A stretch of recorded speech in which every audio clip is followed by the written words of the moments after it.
Mtazamaji wa YouTube channel yetu ya Kalamu TV Online, tunaripoti taarifa hii kutokea mkoani Arusha.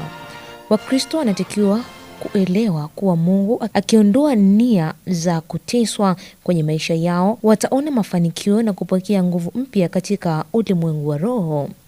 Hayo yameelezwa leo na Apostle Onesmo Zakaria wa huduma ya Youth Gospel Assembly Church Tanzania iliyopo Murieti Msasani wakati wa mafundisho ya neno la Mungu kwenye ibada ya Jumapili.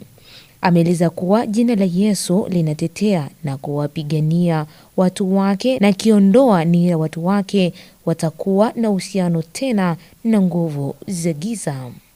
Taarifa hizi zimewezeshwa na huduma ya Arkatani City Church Monduli chini ya Apostle Jacobo Sabore. Mpendwa mtazamaji wetu, usisahau kubonyeza alama ya subscribe kwenye YouTube channel yetu ya Kalamu TV Online ili wewe wa kwanza kupata taarifa zetu. Isipokuwa ni pale wanapomkaribia Mungu Roho na akajibu na kufanya kwa kadri ya imani iliyo ndani ya mcha Mungu. Bwana Yesu asifiwe.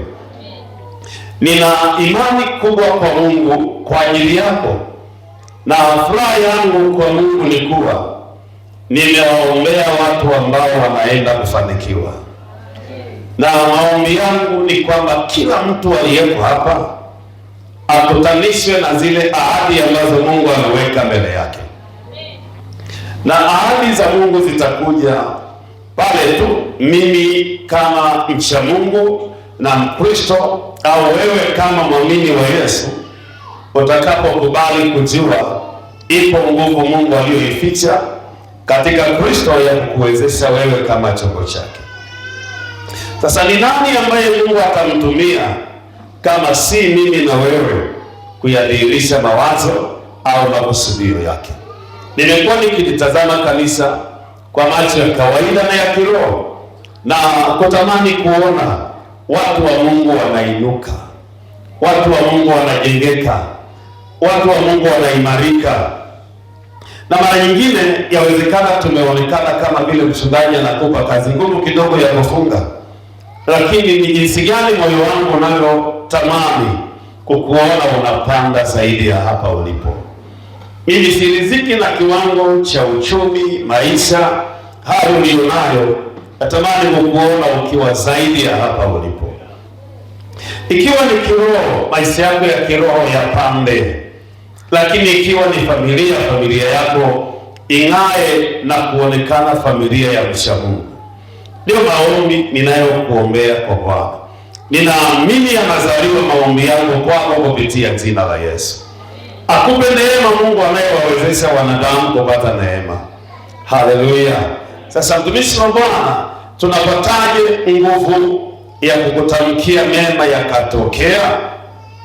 Ni kwa sababu Bwana ameweka mamlaka yake ndani yetu. Haleluya. Bwana Mungu ameweka mamlaka yake ndani yetu au ndani yako.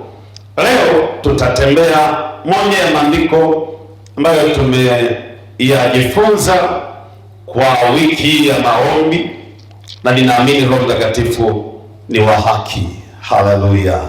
Hebu nikuombe tuangalie kitabu kile cha Isaya mlango wa 10 ambao tulianza nao na mstari wa 27. Anaweza mtu akawa amefungwa, anatamani kuinuka lakini amefungwa. Unapenda kufika mbali lakini kuna makatazo unayo. Hayo makatazo Biblia inasema kwa maombi tunayoyaomba kwako, zile nira, vile vifungo, zile kamba, yale maonevu yanakuachia, kwa kuwa madhabahu inaachilia mafuta ya neema kwako. Na kwa kuwa madhabahu inakuombea kila wakati, na ninaamini ziko shuhuda nyingi tunazoenda kukutana nazo. Ninalo neno jema kwako katika jina la Yesu. Saa yako ndio hii, ndio majira ya Bwana kwenda kukuthibitisha. Anazikata zile nira zilizokufanya wewe ukae maisha ya hali mbaya. Anakuachilia utembee kama mwana na kama mtumishi na kama mtendakazi katika ufalme wa Mungu asiyeshindwa na jambo. Najua kwa nini Biblia inasema Mungu atakuondolea vifungo, Mungu atakuondolea kamba. Uko hapa umefungwa na kamba ya roho ya nyumbani kwenu, Bwana ataikata kwa jina la Yesu. Uko hapa umefungwa na maneno ya madhabahu yoyote, iwe ya miungu, iwe ya kanisani walikotamkia maneno ya kukutesa, Bwana ataondoa yale maneno magumu kwako. Ipo dira inayokuonyesha kwamba hapana dhamani tena ya maisha, lakini Bwana anaondoa hiyo dira, hicho kifungo, na maneno ya kinywa chako yanaenda kubadilishwa na roho wa uzima. Sema amen. Kuna watu inawezekana kusema ni ngumu sana kutamka ushindi, lakini nataka uende kishujaa kwamba wewe ni mshindi katika jina la Yesu, na si kwa sababu ya akili, lakini kwa sababu ya uweza wa nguvu ya roho wa uzima akutiaye mafuta ya kudhibitika. Sema amen. Mafuta ambayo Biblia inayaongelea ni nguvu ya kumsaidia mwanadamu kutoka kwenye vifungo, lakini kumthibitisha kuwa yeye ni nani katika mikono ya Mungu wetu. Na mafuta yawe yatasaidia miungu ikikutazama ione huyu sio yule wa kwetu tena, huyu sio yule tuliyemzoea tena. Kaka zangu na dada, wakati miungu inakuachia itakusahau kabisa. Sema amen. Tunakuombea kwa Bwana, kama majina yako mahali wamezoea kucheza nayo, watayaachia na yatasahaulika kabisa katika madhabahu ya kishetani, na mtu mmoja atasema amen. Kaka yangu na dada, inaliona vazi jipya la kimungu katika maisha yako. Sema amen. Inauona uwepo wa Mungu ukikusaidia. Sasa katika Yesu, jitie nguvu katika Bwana. Natamani uamini maneno haya yanaenda kutokea kwako. Haleluya. Siku nyingine tutaombea watumishi wa Bwana, tuwe na zana nzuri za kuweka pale mbele ili tumuone mchungaji, si ndio? Nipungie katika jina la Bwana. Nipungie tena katika jina la Bwana. Biblia inasema, Bwana anaongea kwa kinywa cha nabii Isaya kwamba watu waliozikwa wakiwa hai makaburi yatawaachilia, Bwana atawainua tena. Tutakuja kuimba wimbo mzuri. Watu walioona wanashuhudia, wameongelea machache katika mengi Bwana aliyowatendea.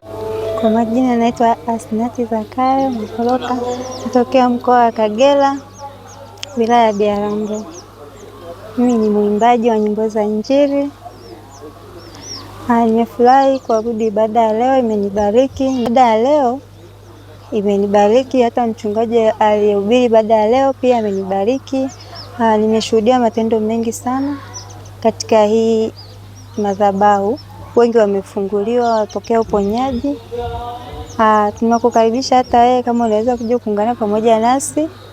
Nimekaribisha sana tukaiendeshe kazi ya Bwana pamoja. Amina. Usikubali kubaki pale pale wakati Mungu amekusudia kukupeleka juu. Arkatan City Church inakukaribisha kwenye mkutano wa Injili utakaofanyika tarehe 29 ya mwezi huu wa 8. Mahali ni Arkatan City Church Monduli. Mkutano huu utasimama na neno la Mungu kutoka Kumbukumbu la Torati 28 mstari wa 13, Zaburi ya 1 mstari wa 3 na Zaburi ya 100 mstari wa 4. Tutakuwa wa juu tu wala si wa chini. Tutakuwa kama miti iliyopandwa kando ya vijito vya maji. Tutazaa matunda kwa majira yetu. Tunakataa kazi zetu, afya yetu, uchumi wetu kunyauka. Kila tulitendalo litafanikiwa. Mkutano huu utaongozwa na Apostle Jacob Sabore aliyebeba neno la Mungu litakalotuhudumia, kutufungulia milango ya baraka na kututia nguvu ili tuishi maisha ya ushindi. Mwalike ndugu, rafiki na jirani yako. Njoo na familia yako, maana Mungu ana jambo jema ametuandalia. Kwa mawasiliano zaidi piga simu namba 0767 16 23 63. Wote mnakaribishwa. Usisahau kubonyeza alama ya subscribe Kalamu TV Online.